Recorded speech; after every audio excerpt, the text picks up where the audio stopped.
لو الاستاذ سامح تلقيت انت بكره الصبح استدعاء للنائب العام للتحقيق في البلاغ المقدم والتهمه المقدمه اليك في البلاغ، هتذهب؟ انا امري هين يا استاذ ابراهيم، الموضوع بالنسبه لي ما عنديش مشكله، لكن في يعني قضيه هتروح في قضيه. لحظه، لا انا هكمل الاجابه، هكمل الاجابه. اتفضل.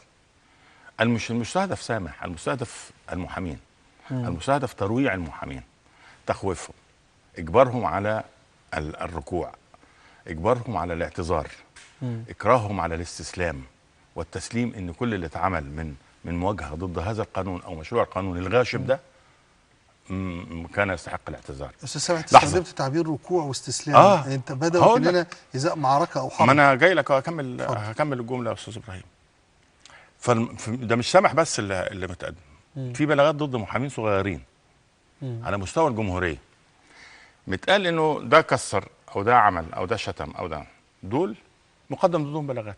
وفي بلاغات من المحامين ضد القضاه اللي ضربوا نار يوم جمعيتهم العموميه، عايزين نعرف ضربوا نار ليه، اللي زوروا في محاضر الجلسات لما طلبوا المحامين منهم اثبات الاضراب واثبتوه قدامهم ودخلوا حكموا في القضيه بعد كده وغيروا المضمون، لما القضاه شتمت او سبت او قالت في كل الشخصيات القضائيه اللي طلعت على الفضاءات كلها قعدت تشتم في المحامين، في ضدهم بلاغات.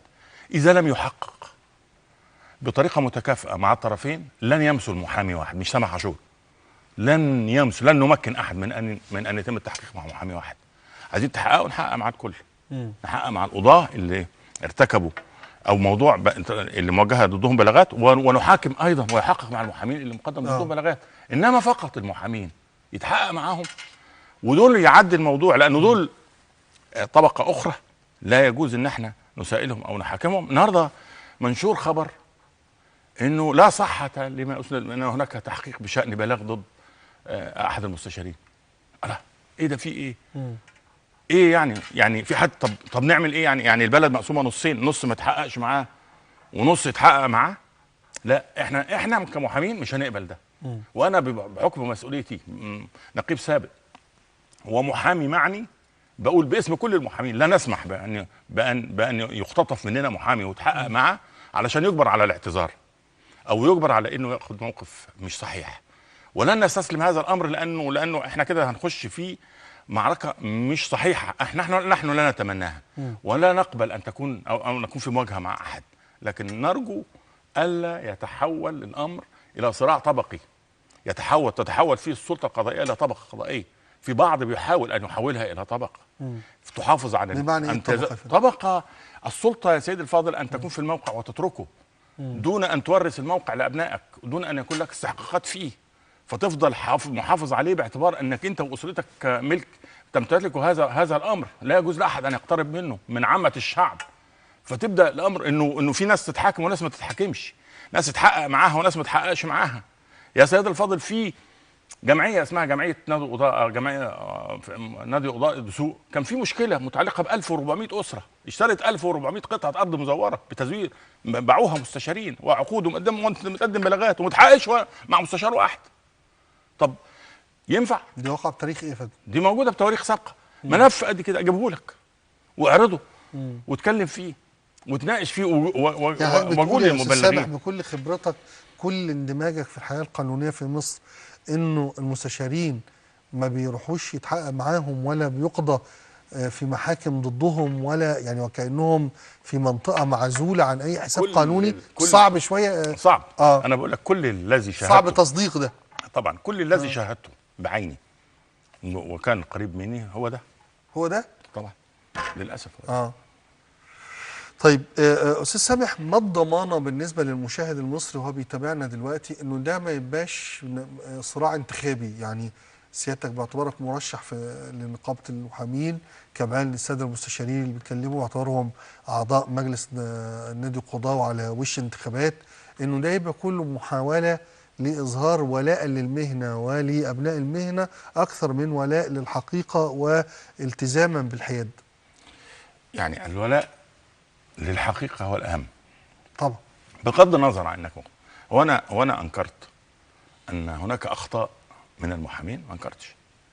بس يمكن ان تنكر. لا، ما انا بقول لك اهو، انا لم انكر عشان بس ما بقاش ما انا ايضا انا بقول لك ان هناك اخطاء صدرت من بعض المحامين وهناك اخطاء صدرت من بعض القضاة. لا ده بالمطلق ولا ده بالمطلق. هذا الفريق من المحامين بيقول انه هذه الاخطاء بوراء انها تجاوز لحق الدفاع عن النفس لما طرح القانون في الانفعال، والفريق الاخر ما قالش حاجه. هو مش في حال الدفاع، لانه هو صاحب الفعل الذي تسبب فيه ان يكون هناك رد فعل. اذا اردت ان تسوي هذه الازمه فيجب ان تسويها بحكمه، مش تسويها بالانتقام. هل احد يملكها دلوقتي يا استاذ سامح الحكمه دي؟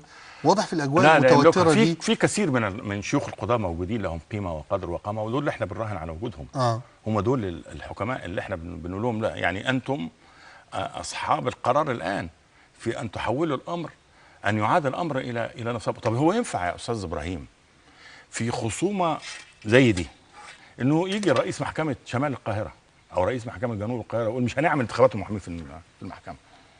هي اسمح لي يعني هي المحكمه دي دخلت في ميراثه، واخدها في اعلام الوراثه، طلع له في من مستحقاته علشان يقول نقابه المحامين ما تعملش انتخابات.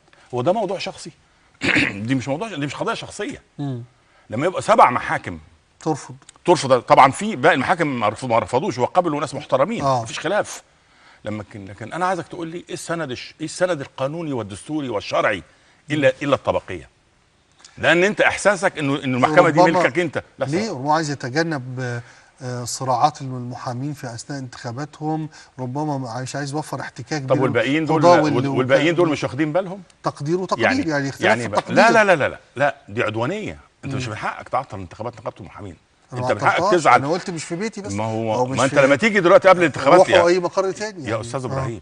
لما قانون المحاماه بيقول انت بتجري انتخابات في مقر النقابه العامه ومقر النقابات الفرعيه وفي انديتها. مقر النقابه الفرعيه غرف المحامين موجوده في المحاكم. لما تيجي تقفل المحاكم عليا انت بتقفل على جزء يخصني انا. فانت مش من حقك تقفل على ما يخص المحامين. نمره 2 انه المحكمه أنا اصلا ليست ملكا لك تتصرف فيه. ملك الجمعيات العموميه بس ولا ملك الجمعيات العموميه، دي ملك الدوله لانها ملك الدوله وهو قائم على اداره. ايوه طبعا قرارات وملك الجمعيات العموميه. لا مبنى التصرفات المتعلقه فيه انه يفتح ويقفل دي ملك وزاره العدل، ملك الدوله. الاداره رئيس المحكمه يدير المحكمه. الموظفين يطلعوا ينزلوا يقفلوا، ساعات العمل يجوا بدري، غياب وحضور، انصراف، مجازاه، عقاب، كل ده حقه، ما فيش خلاف في هذا الامر. لكن لا تملك ان تعطل. هي نقابه المحامين دي قطاع خاص. لا لغايه دلوقتي ما تخصصش. لا مش قطاع خاص. ما ينفعش تقول. انا افهم انك تقول الجمعيه مش عارف ايه بتاعه الاستهلاكيه ما تجيش المحكمه. انما مش نقابه المحامين اللي اتقال لها كده. انت تستهدف ايه دلوقتي وفاضل 4 ايام على الانتخابات؟ الا انك ان تحاول ان تعرقل عمليه انتخابيه. عارف يا استاذ ابراهيم، او تعكنن. عارف يا استاذ ابراهيم، لا ما دي تصرفات صغيره، ده مستوى صغير مش بتاع يعني القضاء اكبر من كده بكتير قوي، اكتر من كده تماما. عارف لو على قد خصومه المحامين واحساسهم بالمراره من بعض قيادات نادي القضاه، لو ان الامر اقتضى ان يطلب نادي القضاه ان يستعير مبنى نقابه المحامين عشان يجري الانتخابات، اقسم بالله لو كنت قائم والمسؤول وانا اعلم ان زملائي كذلك لسمحوا لهم بالتواجد، لان القضيه هنا مش قضيه شخصيه، انت بتتعامل مع مؤسسه. ده امر، دي قيمه يجب ان نحافظ عليها. في لدد في الخصومه شويه. ده اللدد الذي يجب ان يترفع عنه القاضي. يا اخي انا من حق المواطنين ان يكون لديهم لدد في الخصومه، لكن مش من حق القاضي انه يمارس اللدد. ولما بلغت يا فندم بانه ما فيش في 7 محاكم رفضت اجراء الانتخابات المحامين فيها، لجأتوا ليه؟ تصرفتوا ازاي؟ اللجنه القضائيه التي تدير النقابه، واحنا كمان مش بندير النقابه. انا عارف يعني لسوء حظنا مخاطبتكم للجنه القضائيه. لسوء حظنا اللجنه القضائيه حطت بدائل، قالت انديه المحامين هنكدس فيها اللجان. يعني تعاملت مع ده، ما اجبرتش. لا ولا تدخلوا. ولا تدخلوا ولا هم ولا يعنيهم الموضوع. هم لقوا في بديل انه تروح الانديه فنعمل كل المحاكم مصر في مكان واحد في نقابه المحامين. مثلا نقابه اقصد القاهره، شمال القاهره كلها تروح مثلا مبنى نقابه المحامين. محاكم جنوب القاهره تروح نادي المحامين في المعادي وخلاص. بغض النظر عن المشقه والعنت اللي هيلاقيه. طب هو تفتكر القاضي اللي خد القرار ده مش بيخلق مراره صعب جدا انها تدوب بسرعه؟ انت مش بتساهم. يعني لما نبقى دخلنا في اطار ان احنا دلوقتي بندوب وعايزين نحل ومش عايزين العلاقه تتوتر اكثر مما توترت، وعايزين نصحح الاخطاء المشتركه، يعني عايزين نفهم ما هو اصل ايه اللي جاب المشكله؟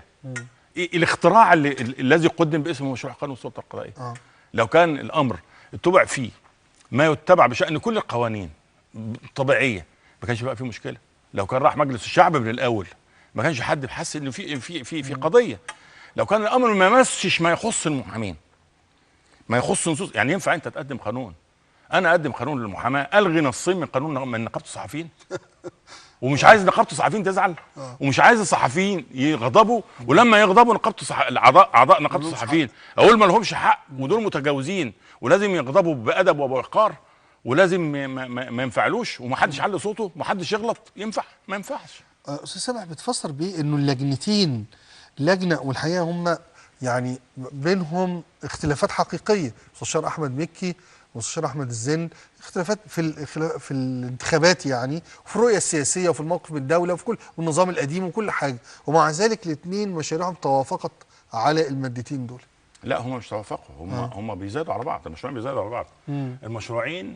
المشروعين ده اللي بيؤكد الفئويه في الموضوع ان كلاهما يبحث عن، لانه لو في مصداقيه كان فريق ساب الاخر او كان انضم فريق للاخر، لكن الاثنين بيتنافسوا على اكتساب الجمعيه العموميه للقضاء. لازم تحصل حاله تنافسيه فيزادوا على طبعا على حساب المحامين اللي هم فاكرين هم حيطه مايله. وده امر يعني لازم يفهموا انه ده بعيد عن الذهن تماما وما يفكروش فيه تاني. استاذ سامح انت ليك خبره طويله في عالم المحاماه والقضاء، امتى كانت العلاقات قبل كده سواء ما عاصرته وحضرته او ما سمعت من اساتذتك عنه او ما قرات في تاريخ النقابه عنه، امتى كان التوتر بين المحامين والقضاة وصل الى هذه الدرجه؟ لم اشهد في حياتي المهنيه اسوأ من الحاله اللي احنا عشناها من اول ازمه طنطا حتى الان. يعني كان في لكن كانت تذوب يا استاذ ابراهيم. كان في اسباب موضوعيه تمنع هذا الاحتقان وهذه الحده. من ضمن هذه الاسباب كان هناك طرق طبيعيه القاضي يمارس المحاماه فيدخلها في سن 60 او اقل من 60 عشان يفتح مكتب ويشتغل. القاضي الذي ينضم للمحامين في هذه السن ويعمل بالمحاماه يضيف للمحاماه قيمه القاضي الذي مارس على المنصه، فينقل فكره وينقل ادبياته وينقل تفكيره ويفهم المحامي منه كيف يفكر القاضي وهو جالس على المنصه بشكل تلقائي طبيعي جدا، فتخف الحده. النهارده القاضي ده مش موجود. ليه؟ السن ارتفع ل70 سنه معاش، وبقى في حاجه اسمها لجان فض المنازعات بياخدوا فيها مرتبات كبيره بعد التقاعد. ما ينفعش بعد سن ل70 تشتغل محامي الا او تشتغل مع لجان فض المنازعات. فتاخد لجان فض المنازعات اللي مرتباتها كبيره وتسيب المحاماه. 2 في مخصصات لا تستطيع ان تحصل عليها. فالتواصل ده افتقد. لا لسه ما كملتش الصوره. فخلاص جف المنبع. ايوه تعال بقى المنبع الاخر وهي نسبه 25% في مقاعد القضاه من المحامين قفلوها. فكان المحامي هقول لك يعني نصوص قانون السلطه القضائيه تنص على انه للمحامين 25% من وظائف القضاء المختلفه بدرجاتها، انه يتقدم لها محامي فيبقى مستشار.